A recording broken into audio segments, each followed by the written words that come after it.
back to another episode of Keeping Abreast with Dr. Jen. I am your host, Dr. Jen Simmons, and today I have my friend and colleague with me, Dr. Traci Potterf. Dr. Traci's signature talk is What is your anxiety and alarm trying to tell you? And she's going to talk to us today about linking your emotional health with the intelligence of nature. Her PhD is from Berkeley, and she is a medical anthropologist, which I can't wait to dive deeply into that and what that means. So, Dr. Traci, welcome. Hey, Jen. It's Yeah, so great to see you. it's good to see you too. I know that you have been what's been happening in Hawaii, which is where you live, is weighing heavily on you. So I just want to first give you my thoughts and prayers and tell you how sorry I am for what's going on. I mean, I know the whole world is grieving over that, but I know it's weighing especially heavily on you. Well, people who live here, yeah, it's intense. Yeah, I can imagine. Why don't you start off by telling us what is a medical anthropologist? Yeah.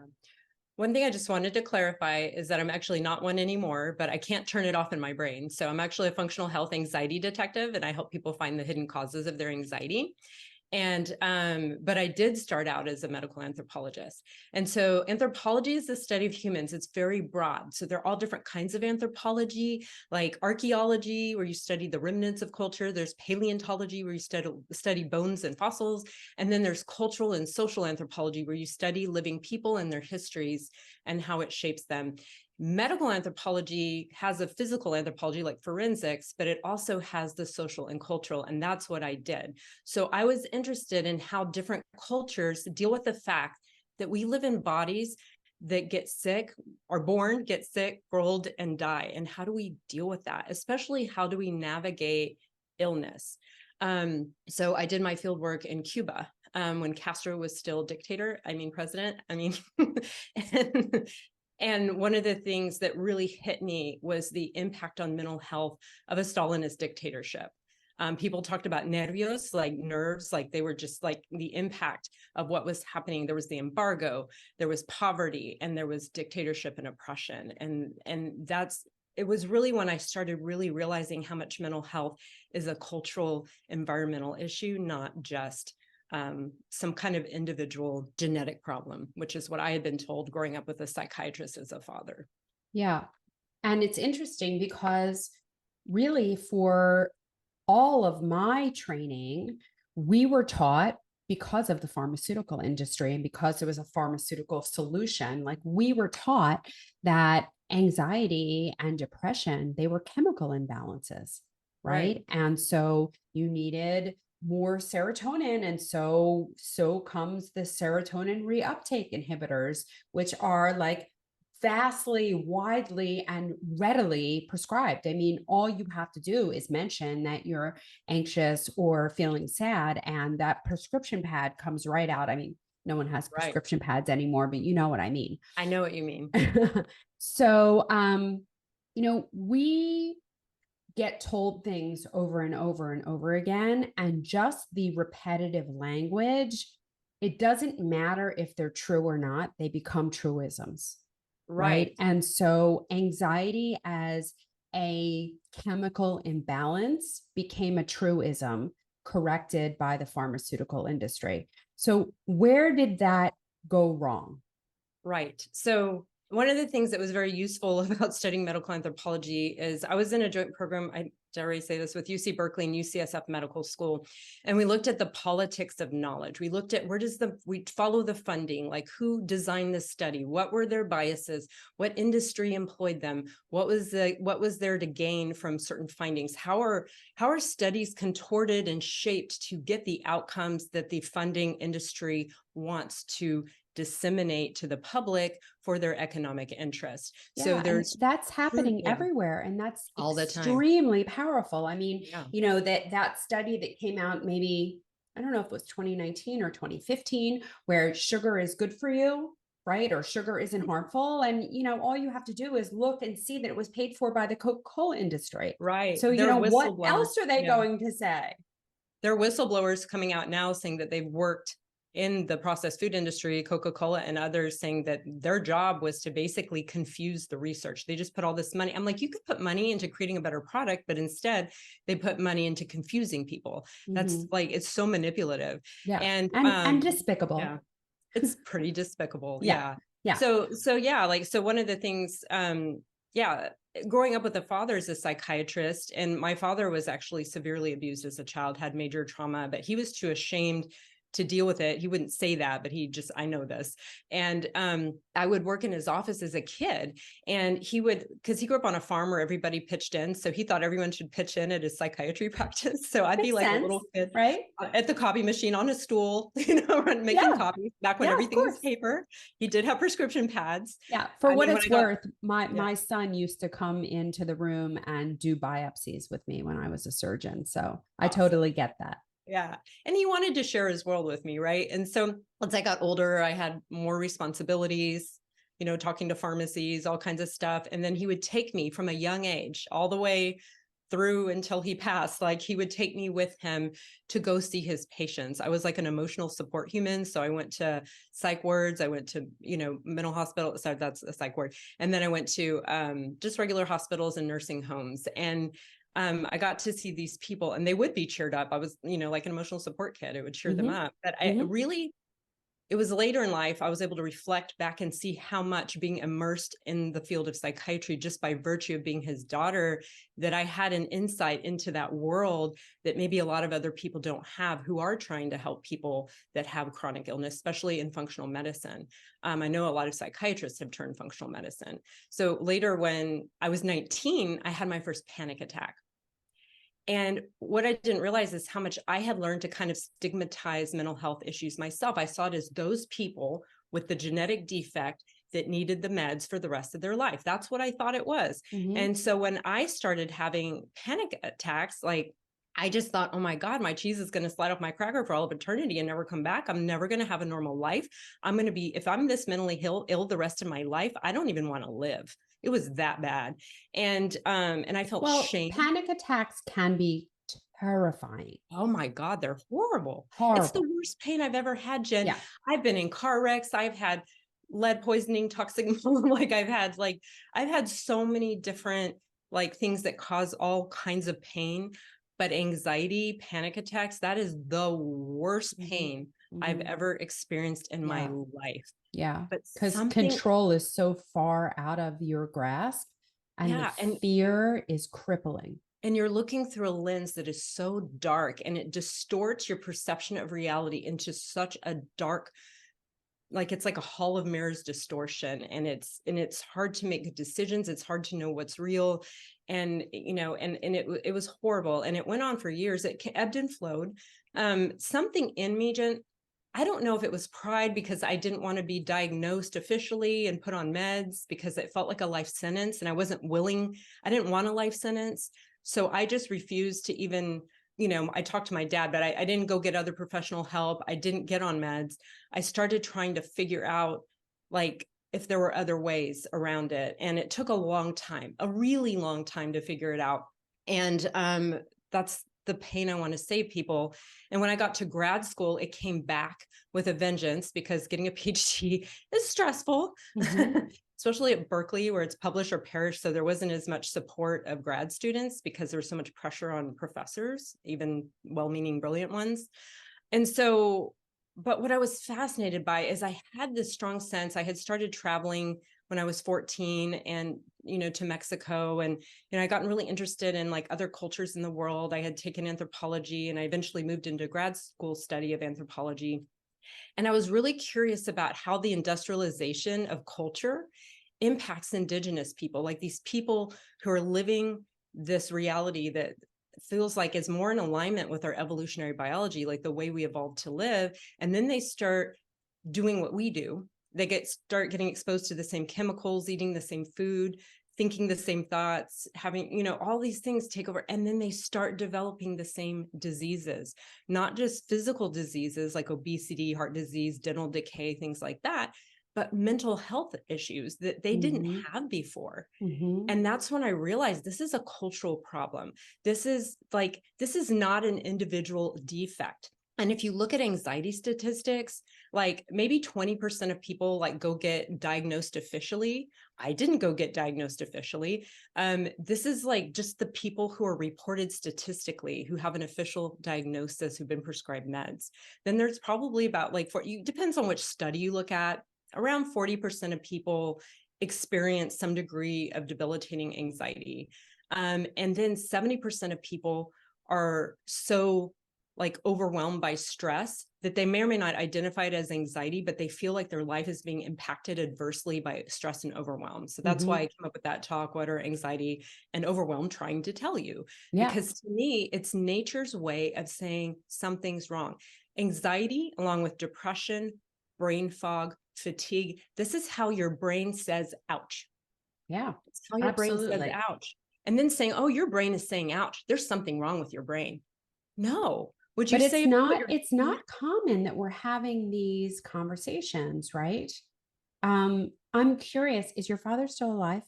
No, he's deceased about 10 years ago. And were you doing what you do when he was alive? I was more of a generalist. Mm-hmm. And what I was noticing is people would come to me for gut issues, weight loss, autoimmunity, toxic mold, whatever, you name it, or just mysterious conditions. They couldn't figure out what was causing it. And I would notice when we would address the underlying causes of whatever they came to me for, they would say, hey, my anxiety's gone, my depression's gone, like their mental health symptoms were resolved. Right. And I feel sad that I didn't get to have this conversation with my dad. I think it would have been really interesting. He was never open to what I did. He thought I was crazy. And yeah, he used that word. That was my next question. Like, how did your father respond to your approach? Because it's so Yeah. very different. And He you kind felt, of have to be open to the possibility that it's not a deficiency replace with a drug situation. right. Number one, I think it would have killed him to feel like he wasn't providing the best options to his patients. And I think a lot of doctors, it's hard to say, maybe I wasn't doing the right thing. Maybe this isn't the best option, or maybe there were other options. My dad never would have like intentionally used medications to cause harm. Like, he really got so much validation from the appreciation of his patients. And so I think he felt rejected. And he also liked to go and buy food and bring it home, like be a provider. And if I didn't want to eat, what he brought, like he would get angry, like he would be hurt. And he had a lot of trauma and rage and stuff. So like that was a whole other thing that was probably set me up to be more prone to anxiety, was like he was in and out of being very sweet and then being psychologically abusive, because I don't even want to put the images in your brain of what his dad did to him when he was little. So And yeah, he was so also that closet gay. that generational trauma is very real though, right? Absolutely. And we do pass that on generation to generation to generation. And we Right. know that like the microbiomes of people who are children of survivors of major tragedies and travesties like the Holocaust, Holocaust. for Yeah. example, like they have a different microbiome than someone who Correct. did not have that historical exposure.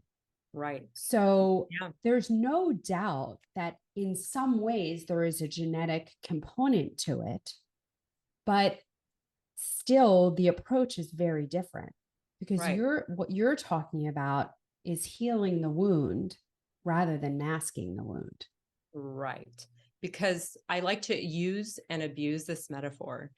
But if your house is on fire and the smoke alarm goes off and all you do is take the battery out, your house will still Still be on burn down. fire. Yeah. Yeah. And Yeah. so if your brain's on fire, you got to put out the fire. And of course, the brain and the gut are connected. There are so many different things that make the brain say, ouch. There's trauma, there's lifestyle habits, and there are a vast array of hidden medical causes that are infections, that are microbiome imbalances, which are infections. And also toxic exposures are a big deal, heavy metals, all kinds of chemicals in our environment. Just mercury fillings. I've had so many people get rid of their panic attacks by just getting their fillings out and then going through a process of, healing the aftermath of it. Yeah. And you have to be careful with that, make sure you do it in the right order, in the right way, get help with that. But yeah, so there's so much to it. And trauma, stress, chronic stress, the stories we tell ourselves, and big T and little t trauma. Yeah. So, I mean, anxiety is so prevalent and so Right. ever present, right? And nearly everyone can describe some degree of anxiety, either associated with a particular event or just generalized anxiety. Right. So, how do you approach that person and create an opening that the anxiety is not the thing, but it's the result of something? Right. It's a symptom, not a disorder. Yeah. Right. So Because if it were a, yeah, how do you approach that person, and how do you get them started? yeah. So I call it three pillars. There are three areas that you have to address all three of these. If you just do two out of three, it won't work. If you just do one out of three, it won't work. There are these three areas. The first one is you've got to look at any kind of underlying medical cause or health issue. A lot of times anxiety is the first symptom of Lyme that was passed in some way other than a tick bite that's not obvious. It can be an early symptom of toxic mold. It can be an early symptom like of parasites. Sometimes people have parasites without the obvious GI symptoms, or maybe more mild GI symptoms. Anything causing inflammation in the gut causes inflammation in the brain. Your audience probably knows this by now, listening to you a lot. But it's, so I try to figure out there's hormonal issues, huge hormonal issues. I think your audience, like this whole demonizing estrogen business drives me insane. Overlooking progesterone needs, like low progesterone causes anxiety. When your estrogen, progesterone are off, this can trigger anxiety, depression, mental health Yeah, issues. and low progesterone is a very, very big pervasive issue. And Absolutely. I would Absolutely. love it if you would expound on that a little bit, because so many people have that language of estrogen dominance, but what Uh-huh. they don't understand is that your estrogen levels can be perfectly normal. But if you don't have progesterone to balance the estrogen, you're going to have difficulty sleeping, anxiety. You're going to be overstimulated because progesterone is our off button. Right.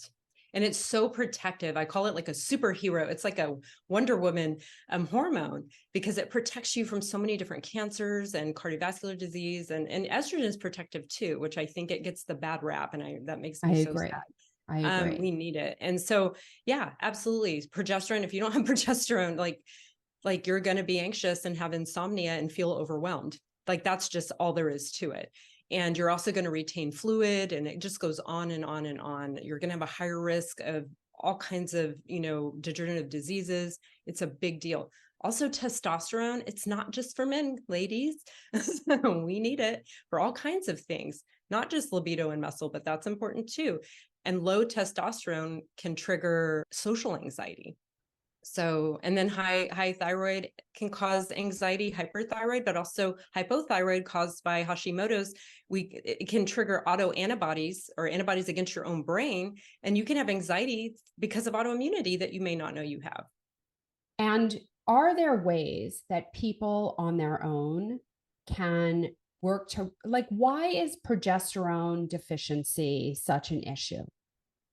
Why is that so common? I think it's the way we're living, the way we're thinking, the level of stress we're putting on our brain and our body. Like so many precursors to hormones are made in our brain, are made in our adrenals. And when we don't nurture ourselves, when we don't nurture ourselves and nourish ourselves properly, we're not eating the right food, we're malnourished. You can be obese and malnourished, right? And so when we're malnourished, we're not getting enough Actually, I sleep. think most people who are obese are malnourished, Yeah, right? Because they're overfed but undernourished. undernourished, right? No, there are people with weight loss resistance who are eating a perfect diet and they still can't get the weight off because they haven't found the cause. But yeah, I think in general, most people who are overweight are malnourished. And there are a lot of very thin people who are malnourished. It's like you can't look at a person until, by just their BMI, what's Right. happening on a cellular level, right? Right. So Absolutely. yeah. So yeah, it's just like the way we're living our lives is really unhealthy.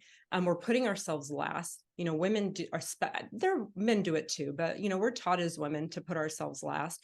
And and then I feel like there's this huge tie between anxiety and cancer, because so many of the same things that cause anxiety also cause cancer. And then so many cancer treatments, chemo, radiation, and even the meds like tamoxifen also keep people in a perpetual state of anxiety as they've gone through the cancer process. And so one of the things I'm very passionate about is helping people who've been through cancer, especially women who've been through cancer, who are struggling with anxiety and insomnia and just completely wiped out hormones, to get their life back, to get their health back.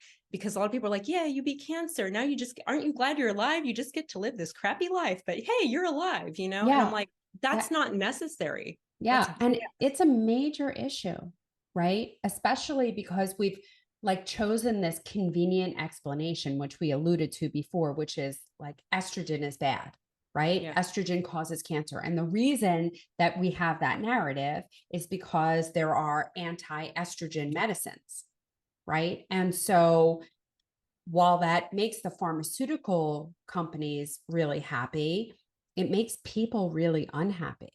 Because when you right. take away estrogen, there are major, major consequences. There are consequences to your heart, there are consequences to your bones, but the consequences to your brain are significant, right? Yeah. We need estrogen for a properly working brain. Yep. And And I, so yeah. when we're saving people from breast cancer, but at the same time creating these major disease states, I'm not sure that we're doing anyone any favors. We're not serving them well. I can't tell you how many, and I know you can tell me even more, like how many of my clients, friends, loved ones who've been through breast cancer are like, no one told me what chemo would do to me. No one told me what radiation would do to me. No, they knew they would lose their hair. They knew they would. A lot of times people are losing their breasts. They're opting for a mastectomy over a lumpectomy. That's a whole other conversation. But they weren't properly informed. I've heard you say on many occasions, you have time, like to not rush into a decision, but people are rushed into a decision and people aren't fully informed. And they're just kind of like, this is what you do, period. And they're so scared. Of course you're scared and you're just going to be like, do whatever it takes, Yeah. And so, and Yeah. then like what really can be infuriating is, especially in the US, like they'll tell people going through chemo and radiation, they'll take all their supplements away and scare them into not using supplements just because we don't have enough studies to prove whatever thing. And it's like supplements can make or break like how you come out on the other end of treatment. For So sure. And, even so much as there are supplements that actually make chemotherapy more effective. There right, are supplements that decrease the side effects of chemotherapy correct, while not taking away from their efficacy. correct. And I wish that the medical oncologist would learn to say, I don't know, far more than they say no. Because Yes, when they don't know, they just say say no, no. and it's not helping Absolutely. anyone. It's not. And humility is a strength. Like being able to say I don't know. Like, Yes. and I saw from my dad, like he didn't feel like he could say he didn't know. He felt like he had to know everything because he was Dr. Potterf, like so he had to know. I'm like, no, I'm like, yeah, when I don't know something, I'm just like, I don't know. I'm not sure.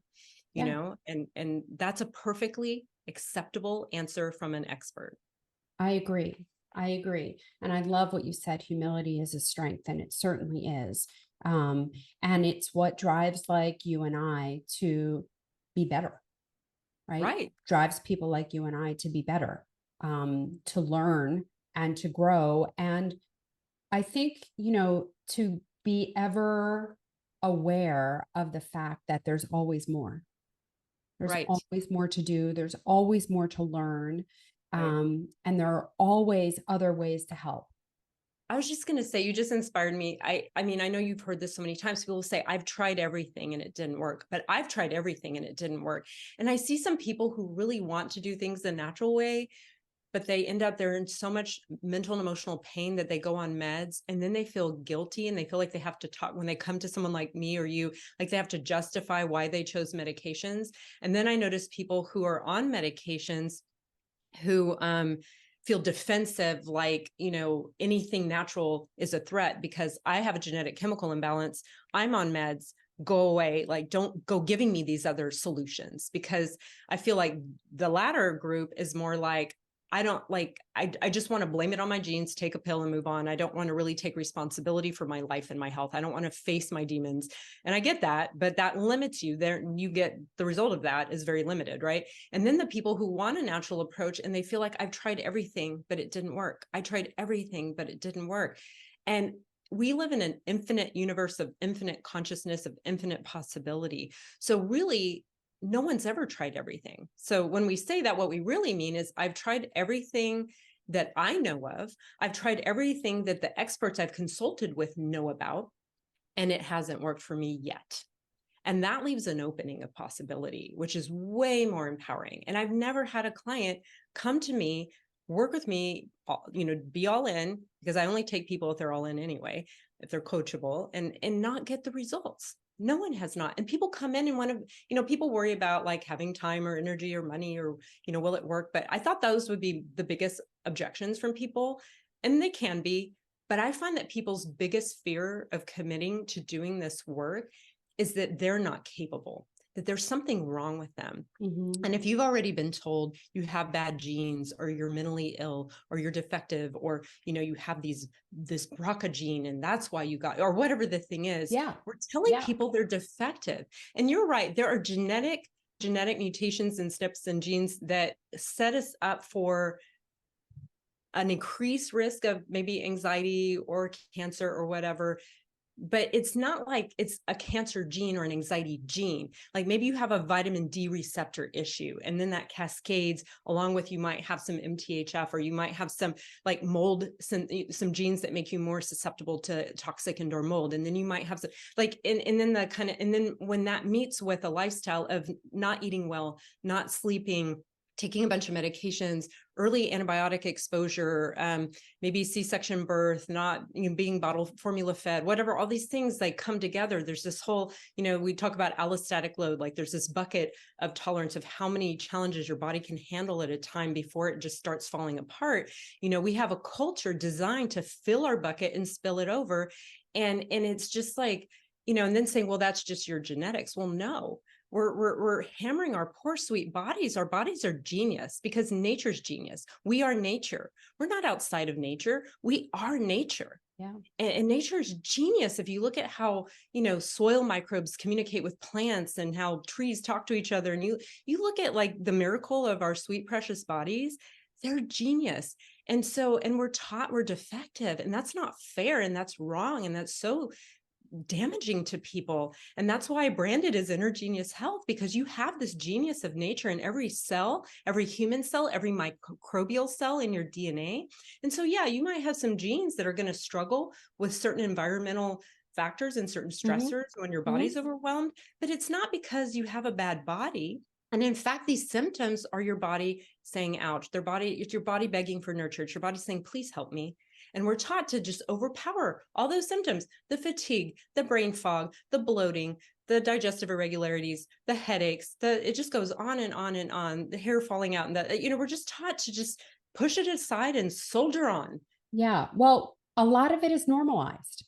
And a lot of it is normalized because within the confines of conventional medicine, they don't know how to course correct, right? Right. We're taught to tolerate until we fail. And then when we fail, they will offer us some suppression of our symptom, right? Like you don't get thyroid replacement hormone until your thyroid is completely failed.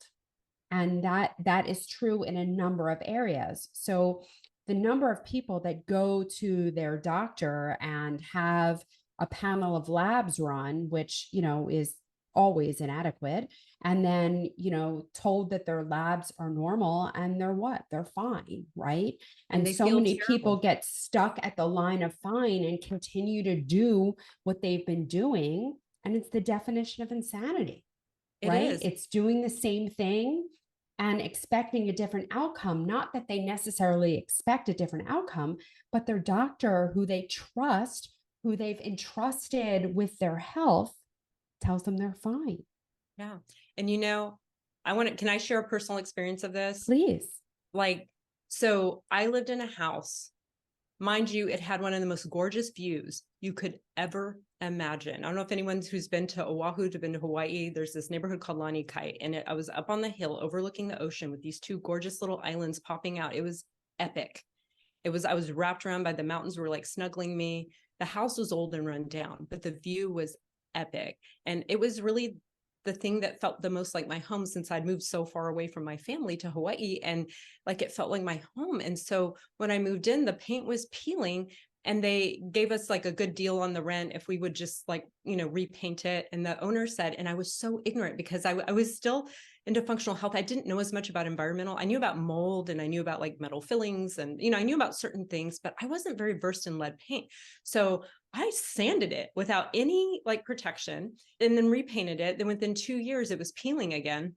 And I ended up living there 9 years total. And by the end, the paint was peeling so bad. I'd asked them for years, please repaint, or can we repaint? And they were just dodging it or saying, we'll do it next time. I'll ask the owner out. They just kind of like carrot on a stick, just kept postponing it. Dangle, dangle.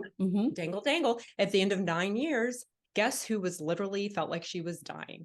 Like I was so sick, and I had been focused so much on worrying about mold that I wasn't even thinking about the lead, which was kind of embarrassing given my profession. And I didn't really, people were like, well, just don't pick at it, or the problem is babies or whatever, because all the research is on children and development and lead poisoning. But what was my first symptom? Mind you, I would get up every morning, meditate for an hour. I used to meditate 2 hours a day for like a decade. I did all the trauma healing work. I was eating a perfect diet. I was exercising. I was so fit. I was doing all the right things. But my house was trying to kill me. And I go and I'm so and it was sick. winning.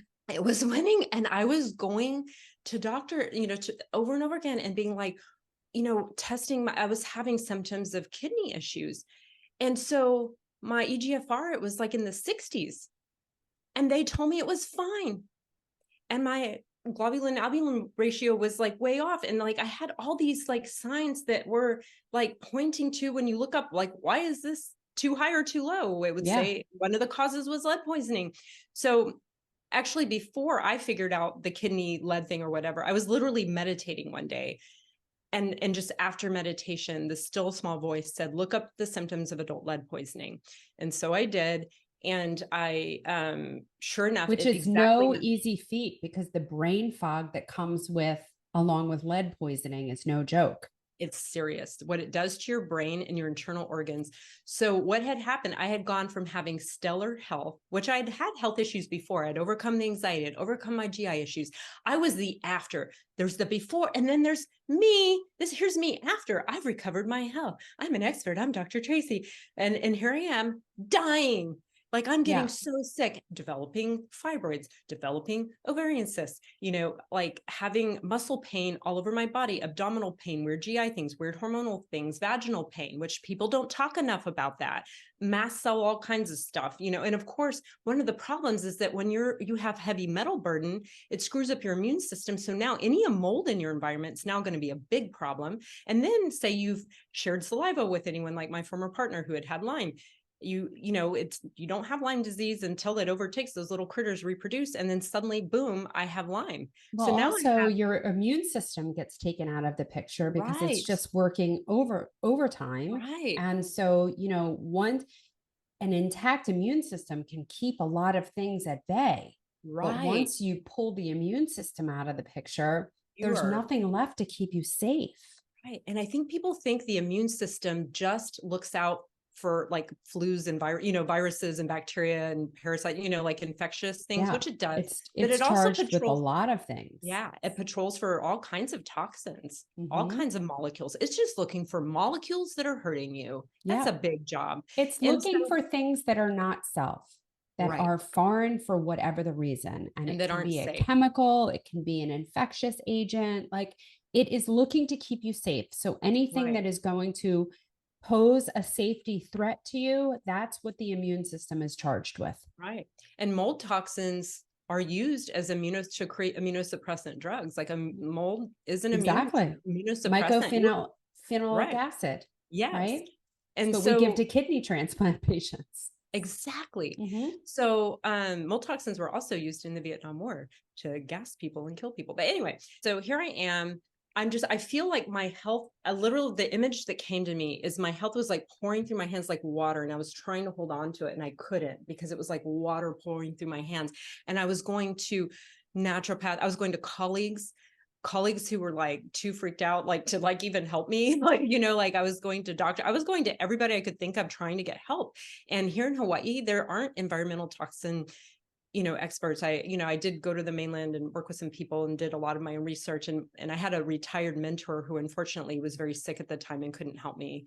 And so I just did my best to kind of go through it. But I want to say, like, the first symptom was anxiety.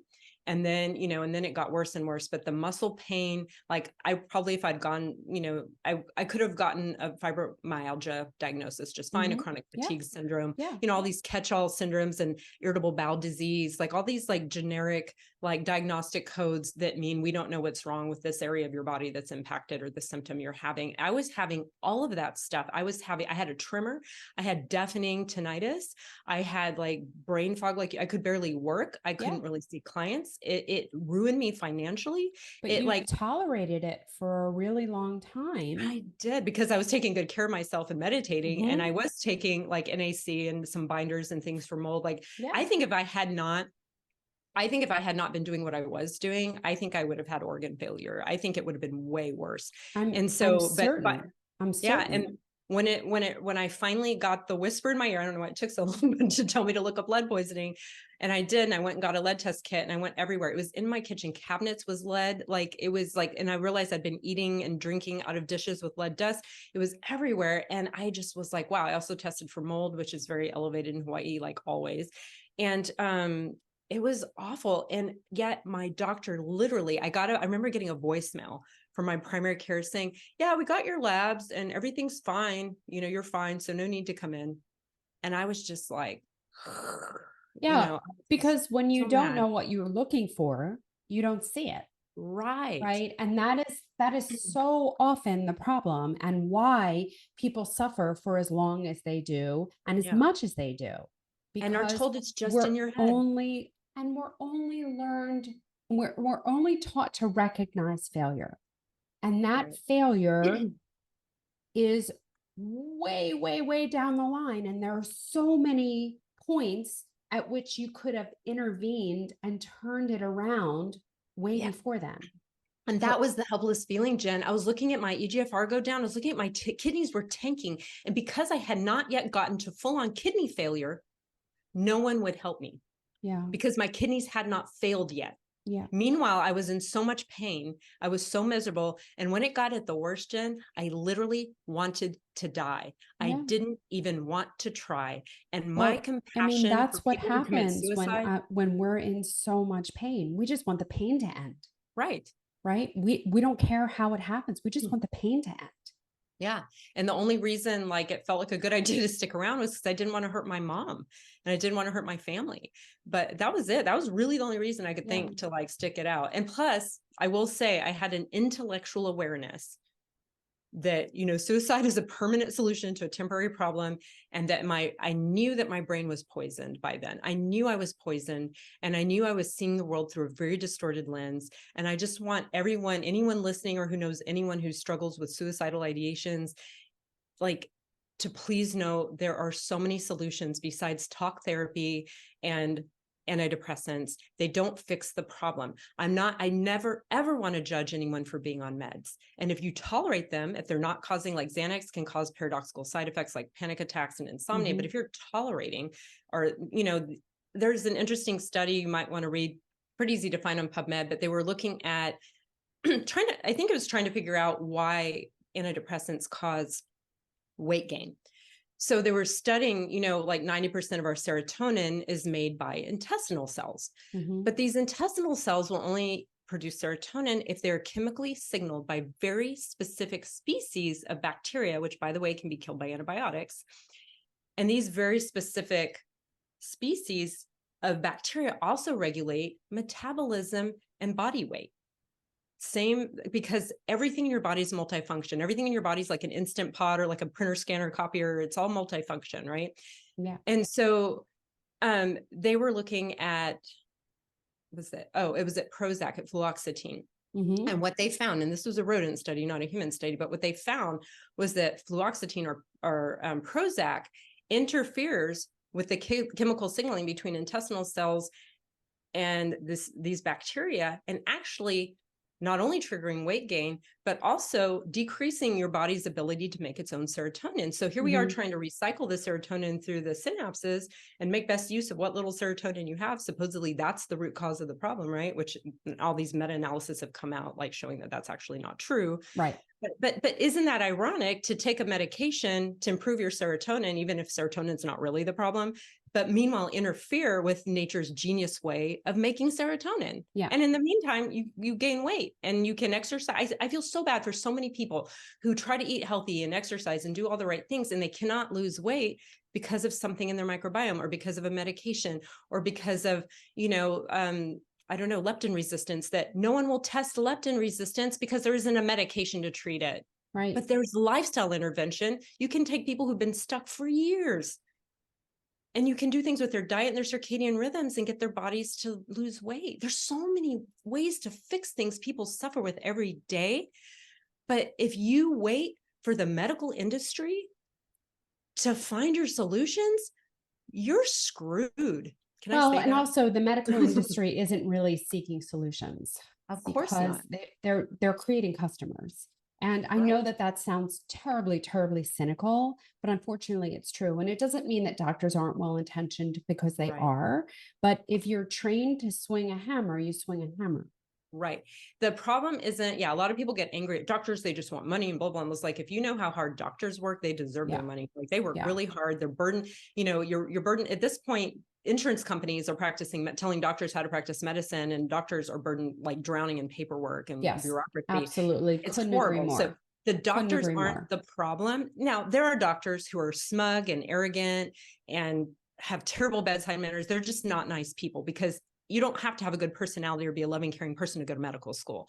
But the problem isn't really happening on the level of the practitioners. It's happening on a systemic level. And just like you look at the root cause of a disease, you dive deeper and deeper underneath. Like, a lot of people say, well, the root cause of illness is inflammation. I'm like, no, it's the things that cause inflammation, Mm-hmm. not the inflammation's Right. part of The symptom. inflammation is just a response. Right. Right. It's And just so, our body's response. So we have to do that with cultures and institutions. When you're looking at the root cause of a social, political, economic problem, you have to go to the root. And it's what you just said. It's follow the money.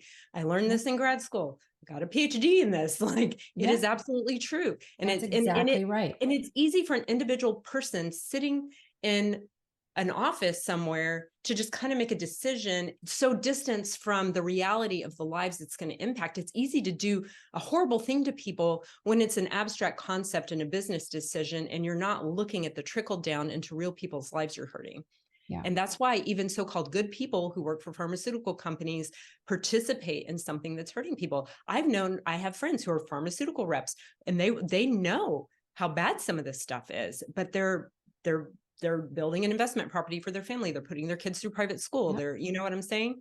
It's so funny because I ran into one of my old drug reps yesterday at the supermarket, and she asked me, how I was doing and what I'm up to. And I said, oh, actually, my book just came out this week. And she was like, oh my God, should we have a meeting to talk about distributing it? And I'm like, oh, I don't know if you're going to love my book. And she's like, oh yeah, it's probably anti-pharmaceutical. And I'm like, well, I do want people to know the truth about chemotherapeutic drugs. And that is not to say that we're throwing the baby out with the bathwater, because there is a time and a place. Right. And again, we don't have to have toxic guilt about utilizing things that are part of this conventional medical system, because sometimes they're necessary. Like, think about antibiotics in the situation of a life-threatening infection. Absolutely. Like, you need them, and you should have them, and you should have access to them. However, where you don't need them, which is in your food, and where 70% of the antibiotic supply in the United States it's going to livestock and to food, that we should have the option of not having, and we don't. Right. And that's the problem, is that there's no transparency and you have to work really hard to follow the money. Right. And the way that this wound gets healed is going to start with the people.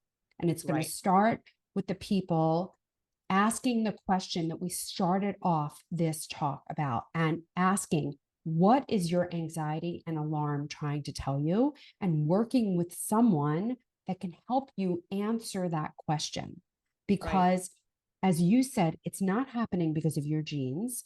Our genes may be a script, but we don't have to follow it. It's our environment that dictates what actually happens, which Right. is Well, it's why, possibilities. It's like a choose your own yes, adventure book, and you get to yes, decide which page to turn to through you vote with yes, your lifestyle. So your genes aren't saying, this is a gene for cancer. No, it's just a gene to do a certain thing in your body. But if you do something else that messes something up, then that gene can't do its job right. And then the gene does a bad thing.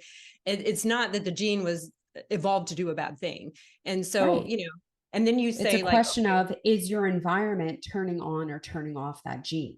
And right, that's the part that we do have control over. It's not always obvious, right? You right, lived in a house that had lead paint, so it's not always obvious. But I think it is a matter of being awake, being aware, being in tune, and asking yourself, what message am I supposed to be hearing here? What message am I supposed to be getting here? And not ignoring all of these signals that are coming your way. right. And then having a toolbox for what to do when you learning to listen and then knowing what to do.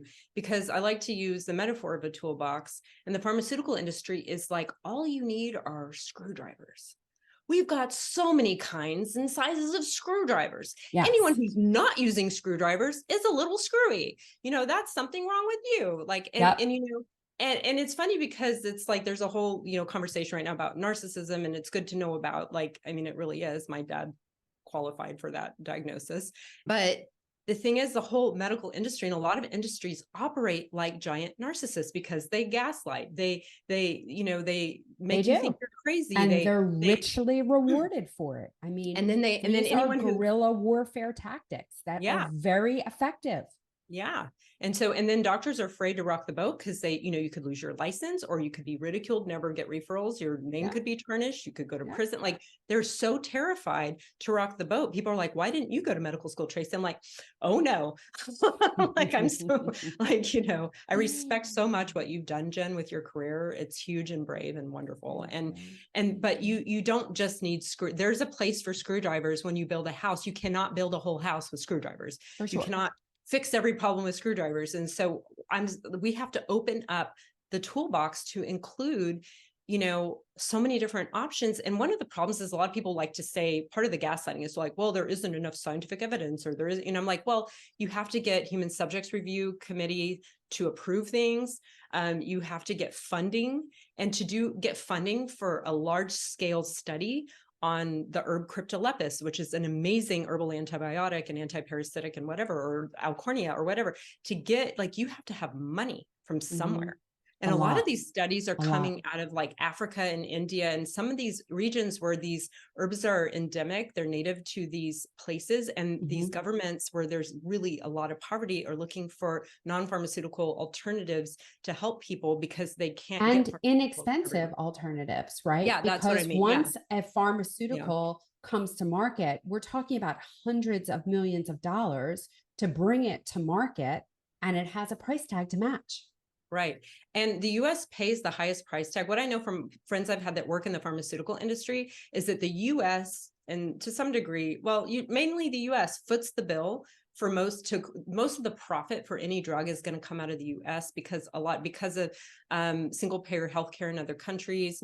They can't charge as much. And then in really poor countries, people just don't have the money. Yeah. So really we're footing the bill for this giant industry that, there are good people in it. There are good scientists, good researchers, good executives, good people, good administrators. There are good people in the pharmaceutical industry, but it's like a machine, like a culture that isn't even being questioned. Just like we have a culture of eating It's a junk business that we don't question. Yeah, it's it a is a business, and and it's it's putting profit ahead of confusing. humanity. Yeah. Yes. It's confusing, and it's hard to do the right thing when profits are at stake. Right.